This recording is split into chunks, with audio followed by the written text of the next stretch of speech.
Erev Tov Rabotai, we are continuing with our Mishna Yomi, Masechet Ketubot.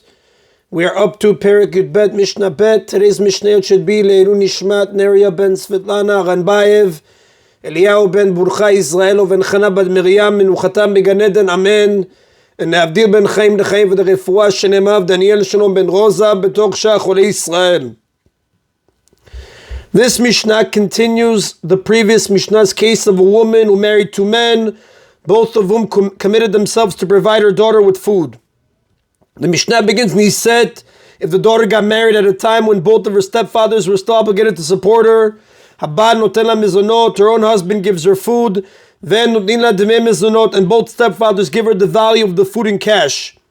All three, the two stepfathers and the husband, are obligated to provide her with food. The stepfathers cannot claim that they committed themselves to support her only while she remained single, and her husband cannot claim that since he married her while her stepfathers were supporting her, it was understood that he is not obligated to do so.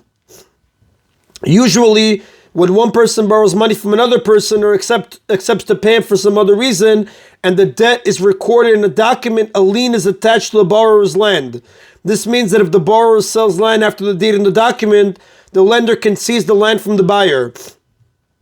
However, one exception to the last law is a father's obligation to support his own daughters after he dies. A man's young daughters receive support from his estate until they are betrothed, like we learned in chapter 4, Mishnah 11, or reach the stage of Bagrut, as the Gemara says in page 53b in Masechet Ketubot. Although this obligation is recorded in the Ketubah document, and even if this obligation is not actually mentioned in the Ketubah document, or there is no document, it carries the same force as if it were written in a document, as we learned in chapter 4, Mishnah 11. The daughters may not seize land that the father had sold.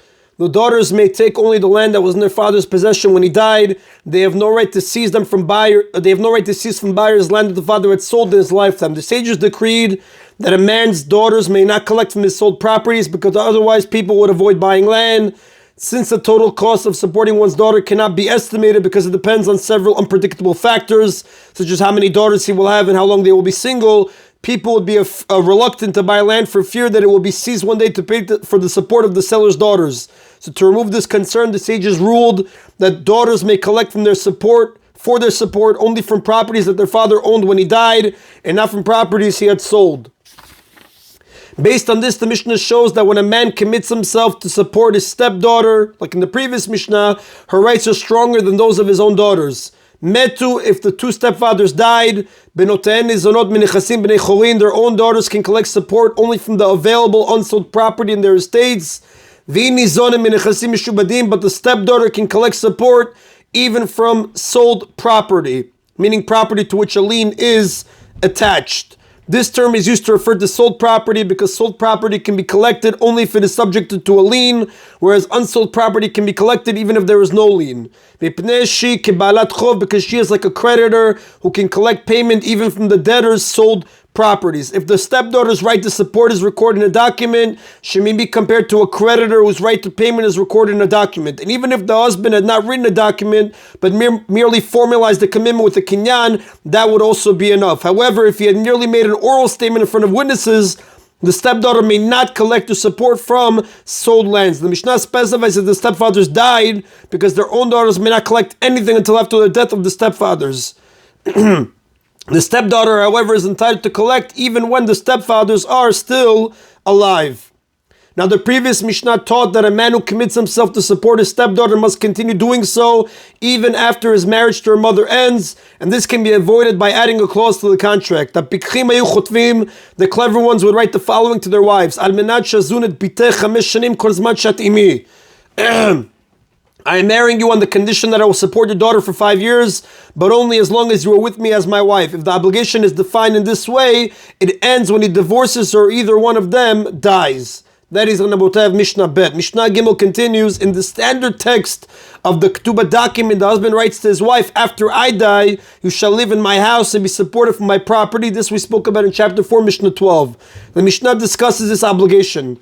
Almana Shamra, if a widow was being supported by her husband's estate, said to his heirs, if she does zuz mi bet bali, I do not want to move from my late husband's house. The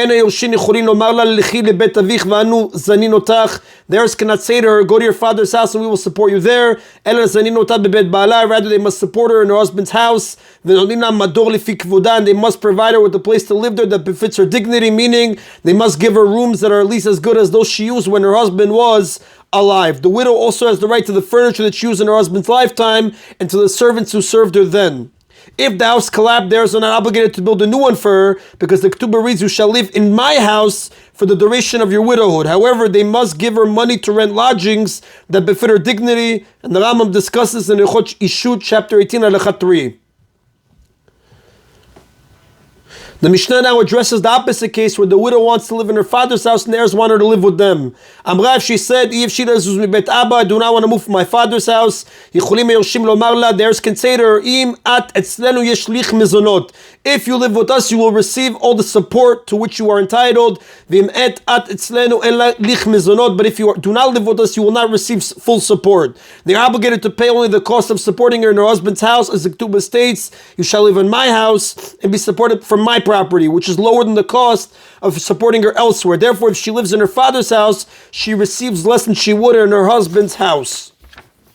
It is shibur for the heirs to support the widow in their own house because the blessing of the household corresponds to its size, as the Rav explains, quoting the Gemara on page 103a, Masechet Ketubot. When she lives with the heirs, she helps with the chores, which saves them money. In addition, larger groups of people merit greater fortune than smaller groups. Therefore, if the widow lives somewhere else, they do not need to pay her the full cost of her support. Rather, they subtract the value of the benefits they would have gained had she lived with them.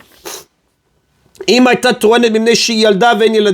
if she claims that she moved out because she is a young woman and the heirs who live there are young men, and she is concerned that people might spread false rumors about her, now this claim is plausible only if the husband's heirs are not her sons. For example, his sons from another marriage or his brothers. If they are the widow's own sons, she would have no excuse for moving out of their house, since in that case no one would suspect improper behavior. But again, in our Mishnah's case, the Mishnah says, they must respect her wishes and provide her with the full cost of her support, even though she is living in her father's house. That is today's Mishnah Yomi. Baruch Adonai Leolam. Amen v'amen.